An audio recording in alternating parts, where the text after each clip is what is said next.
Hello friends, स्वागत है आपका बिहार के प्रीवियस ईयर्स क्वेश्चंस में। हम बिहार के जो बीपीएससी में जो क्वेश्चंस आते रहे हैं उस पर हम डिस्कशन कर रहे हैं और भारतीय राज्य व्यवस्था से संबंधित क्वेश्चनों का डिस्कशन कर रहे हैं।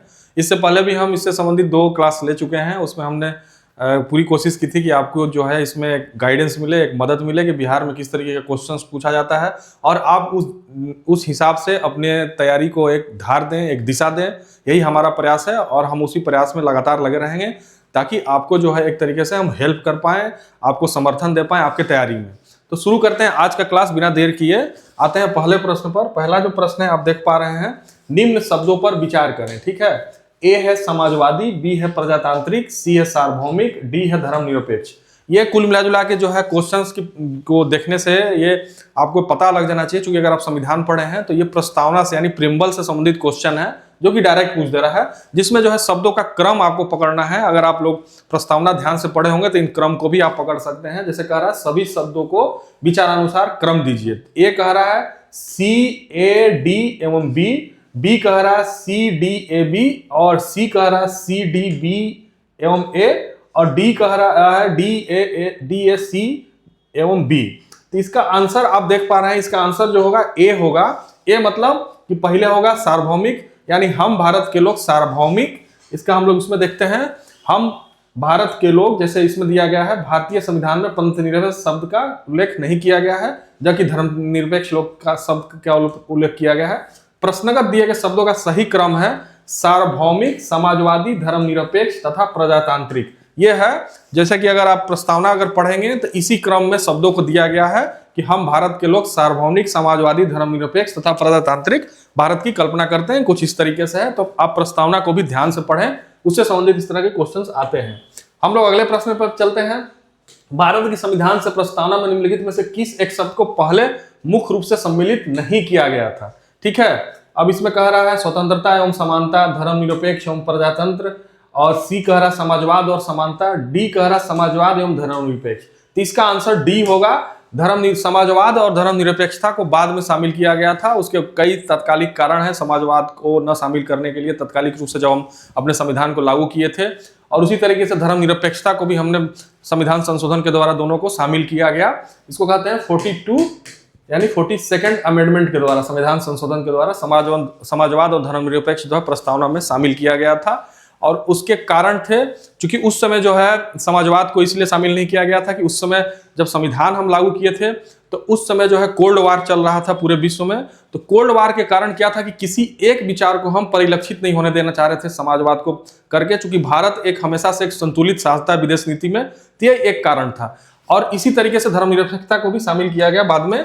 तो हम इसको देखते हैं। भारतीय संविधान की प्रस्तावना में मूलतः भारत को एक सार्वभौमिक, समाजवादी और प्रजातांत्रिक गणराज्य के रूप में घोषित किया गया था। उल्लेखनीय है कि भारतीय संविधान में पंथ निरपेक्ष शब्द का उल्लेख किया गया है, न कि धर्मनिरपेक्ष। वर्ष 1976 में स्वर्ण सिंह कमेटी की सिफारिश के आधार पर, जैसा मैंने बताया, 42वें संविधान संशोधन अधिनियम द्वारा प्रस्तावना में 3 नए शब्द समाजवादी, पंथ निरपेक्ष और अखंडता को जोड़े गए।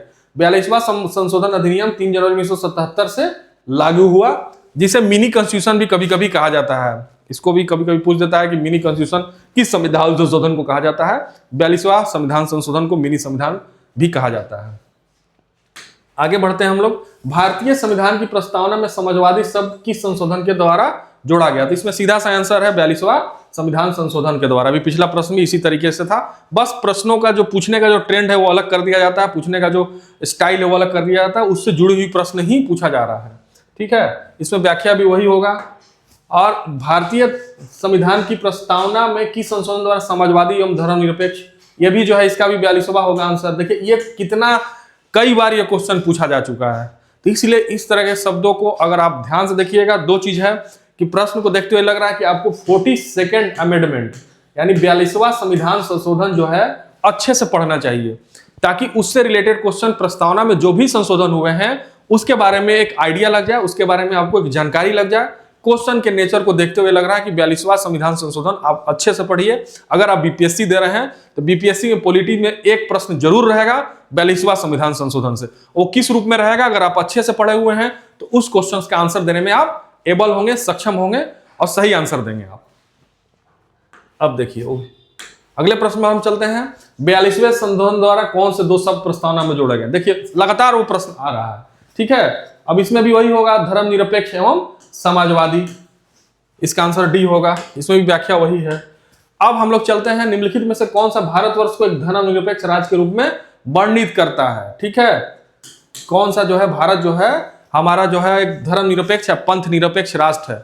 हमारा जो प्रस्तावना में जब 42वें संविधान संशोधन द्वारा जब शामिल किया गया पंथ निरपेक्ष शब्द, तो एक तरीके से वो आइडिया दिया, एक तरह से दिशा निर्देश दिया देश को कि देश का जो मूल भावना है वो धर्मनिरपेक्ष पे आधारित होगा, यानी पंथ निरपेक्ष पे आधारित होगा। इसलिए पंथ निरपेक्ष को या धर्मनिरपेक्ष को हमारे संविधान में शामिल किया गया 42वें संविधान संशोधन द्वारा। इसलिए इसका आंसर जो होगा डी होगा। ठीक है, तो देखिए लगातार इससे क्वेश्चन आ रहे हैं। उसका वही है जो मैंने बताया आपको, निम्नलिखित में से किसी भारतीय संविधान की आत्मा कहा जाता है। ठीक है, इसमें संविधान का जो किसको जो है आत्मा कहा जाता है, ए है मौलिक अधिकार का अध्याय, राज्य के नीति निर्देशक सिद्धांत, संविधान की प्रस्तावना या संविधान के उपचारों का अधिकार। ठीक है, तो इसमें जो है इसमें संविधान का जो प्रस्तावना है संविधान की आत्मा माना गया है। भारतीय संविधान की प्रस्तावना है भारत को एक संपूर्ण प्रभुत्व संपन्न समाजवादी पंथ निरपेक्ष लोकतंत्रात्मक गणराज्य कहा गया है। तो इसको जो है संविधान की आत्मा की संज्ञा दी गई है। ठीक है, अब देखिए भारतीय संविधान की प्रकृति क्या है। ए संघीय, एकात्मक, संसदीय, प्रकृति में संघीय किंतु भावना में एकात्मक, उपरोक्त में से कोई नहीं, उपरोक्त में से एक से अधिक। इसका आंसर क्या होगा, प्रकृति में संघीय किंतु भारत भावना में एकात्मक, इसका आंसर डी होगा, एक से अधिक। कैसे कैसे, क्योंकि कभी कभी एकात्मक हो जाता है ये संविधान की, कुछ क्वालिटी एकात्मक के भी है, कुछ संघात्मक के भी है, इसलिए इसको जो आंसर डी होगा, एक से अधिक। तो इसमें संविधान वेताओं ने संविधान को मुख्यतः दो वर्गों में विभाजित किया है। पहला संघात्मक तथा एकात्मक। एकात्मक संविधान वो संविधान होता है जिसके अंतर्गत सारी शक्तियां जो है केंद्र में निहित होती है, यानी केंद्र सरकार के पास निहित होती है। जो प्रायः केंद्रीय सरकार के पास होती है, इसमें प्रांतों को केंद्रीय सरकार के अधीन रहना पड़ता है। और इसके विपरीत संघात्मक संविधान वह संविधान है जिसमें शक्तियों का केंद्र और राज्यों के बीच में विभाजन होता है। जैसे भारत में है कि विभाजन किया गया, 3 लिस्ट बनाया गया है, जो है संघ सूची, राज्य सूची और जो है संपत्ति सूची। तो इन जो तीनों सूचियों में है शक्तियों का बंटवारा किया गया है। तो ये संघ का होने का जो है कि भारत एक संघ है उसमें बटाता है। लेकिन कुछ जो है संविधान में एकात्मक के भी तत्व पाए जाते हैं, जैसे केंद्र की तरफ झुका होना, या किसी कानून में अगर कोई व्याख्या करने में दिक्कत हो रही है, कोई कानून की व्याख्या नहीं हो पा रही है, तो संघ का कानून वहां जो है लागू होगा। इसीलिए जो है इस तरह का जो है प्रावधान किया गया है। तो इसलिए जो है इस तरह से भारतीय संविधान की प्रकृति के बारे में, विधियाताओं के बारे में काफी मतभेद है। लेकिन इसको इसीलिए अर्ध संघात्मक भी कभी कभी कहा जाता है। लेकिन क्वेश्चन के हिसाब से इसलिए आंसर ई होगा, दोनों की क्वालिटी संविधान में है। अब देखिए अगले प्रश्न पे हम चलते हैं। भारतीय राजनीतिक व्यवस्था में इनमें से कौन सा सर्वोच्च है। ठीक है, तो हमारा संविधान जो है सबसे सर्वोच्च माना जाता है। इसमें सर्वोच्च न्यायालय, संसद और धर्म, संविधान को सबसे जो है सर्वोच्च स्थान दिया जाता है। इसलिए भारतीय राजनीतिक व्यवस्था में संविधान सर्वोच्च है। यही जो है कानून को लागू करने का एक स्ट्रक्चर प्रदान करता है, एक रूपरेखा प्रदान करता है। और इसी स्ट्रक्चर और रूपरेखा के आधार पर हमारा सर्वोच्च न्यायालय या संसद भी कार्य करता है या सरकार भी कार्य करती है। इसलिए राजनीतिक व्यवस्था में या भारतीय राजनीतिक व्यवस्था में संसद सर्वोपरि है। इसलिए आंसर जो है इसका बी होगा। उसी तरीके से हम अगला 10वें में चलते हैं। सरकार की संसदीय व्यवस्था के विषय में निम्नलिखित में से कौन सा वक्तव्य सही है। पहला कह रहा है ए विधायिका न्यायपालिका के प्रति जवाबदेह है, विधायिका कार्यपालिका के प्रति जवाबदेह है, विधायिका एवं कार्यपालिका दोनों स्वतंत्र हैं, राष्ट्रपति न्यायपालिका के प्रति जवाबदेह है, उपयुक्त में से कोई नहीं, उपयुक्त में से एक से अधिक। इसका आंसर देखते हैं। इसका आंसर जो होगा ई होगा, क्योंकि उसमें से 2 होगा इसका ऑप्शन। देखिए जैसे शासन प्रणाली की समानता 2 पद्धतियां होती है, संसदीय और अध्यक्षीय। भारत में ग्रेट ब्रिटेन का अनुसरण करते हुए, चूंकि यहाँ पे अंग्रेजों का शासन था, आप जानते हैं कॉलोनियल रूल था, तो बहुत सारे जो है उनकी शासन की पद्धति के प्रति जो उनका शासन का जो रूल रेगुलेशन था भारतीय उससे अभ्यस्त हो गए थे। इसलिए आप देखेंगे कि बहुत सारे संविधान में जो हमारे प्रावधान शामिल किए गए हैं 1935 एक्ट के प्रावधान को ज्यों कहते हो शामिल कर लिया गया है, क्योंकि 1935 तक आते आते काफी संवैधानिक सुधार हो चुके थे। इसलिए और काफी देशों का संविधान बन चुका था। तो जब संविधान बनाया जा रहा था तो बहुत सारे जो हमारे प्रावधान थे उसको 1935 एक्ट से, जो एक तरीके से अंग्रेजों का बनाया हुआ एक्ट था, उसमें सारे संशोधनों को लेते हुए, सारे प्रावधानों को लेते हुए शामिल किया गया था। तो उसमें क्या हुआ कि ग्रेट ब्रिटेन की जो व्यवस्था थी संसदीय प्रणाली वो भी अपनाई गई। तो अब हम समझते हैं कि संसदीय शासन व्यवस्था में व्यवस्थापिका के सदस्य ही कार्यपालिका का गठन करते हैं तथा कार्यपालिका व्यवस्थापिका के प्रति उत्तरदायी होती है। संसदीय शासन व्यवस्था में कार्यपालिका विधायिका द्वारा नियंत्रित होती है तथा न्यायपालिका कार्यपालिका में विधायिका के कार्यों की न्यायिक समीक्षा कर सकती है। राष्ट्रपति न्यायपालिका के प्रति जवाबदेह नहीं होता, अतः विकल्प ई सही है। एक से अधिक आंसर इसका होगा। अगले क्वेश्चन में हम लोग बढ़ते हैं। भारत में प्रजातंत्र इस तथ्य पर आधारित है, पहला, संविधान लिखित है, यहाँ मौलिक अधिकार प्रदान किए गए हैं, जनता को सरकारों को चुनने बदलने का अधिकार प्राप्त है, यहाँ राज्य के नीति निर्देशक तत्व है। कहने का मतलब यहाँ पे जनता के सरकारों को चुनने और बदलने का अधिकार प्राप्त है, इसलिए आंसर जो होगा सी होगा। क्योंकि यहाँ पे क्या है कि लोगों को वोटिंग राइट है, उस वोटिंग राइट के आधार पे जो है सरकार को चुना जाता है, ये एक पॉलिटिकल राइट है। और जब हमारा देश स्वतंत्र हुआ था तो उसी समय से हम लोग यहाँ यूनिवर्सल वोटिंग राइट लागू किए। भारत एक पहला देश था जो स्वतंत्रता के बाद से ही यूनिवर्सल वोटिंग राइट लगा दिया, यानी कि जो भी एक जो शर्त था, जैसे कि जो 21 वर्ष जो प्राप्त कर लिए उनको सभी जो है सभी व्यक्तियों को वोट देने का अधिकार होगा। बाद में इसको घटाकर 18 वर्ष कर दिया गया, ठीक है। तो 18 वर्ष से जो भी व्यक्ति भारत का नागरिक है उसको वोट देने का अधिकार है। इसी को वो यूनिवर्सल वोटिंग राइट कहा जाता है कि किसी भी बेस पर हम अंतर नहीं करेंगे, क्लास, कास्ट, जेंडर या रेस के आधार पे हम या धर्म के आधार पे अंतर नहीं करेंगे। अगर वो व्यक्ति 18 साल का है, भारत का नागरिक है, तो उसको वोटिंग देने का अधिकार है। ये भारत में हुआ था। लेकिन अगर आप अमेरिका में देखेंगे तो जब अमेरिका स्वतंत्र हुआ तो वहां पे यूनिवर्सल वोटिंग राइट नहीं लागू किया गया था। धीरे धीरे जो है वोटिंग, जिस तरीके से सुधार होते गए पॉलिटिकल व्यवस्था में, उस तरीके से लोगों को वोटिंग राइट प्रदान किया गया है। ये अंतर है। और जनता को ही जो है भारत में जो है सर्वोपरि माना गया है, जनता ही सरकार को चुनती है, इसलिए जो है इसको लोकतंत्र या जनतंत्र कहा जाता है।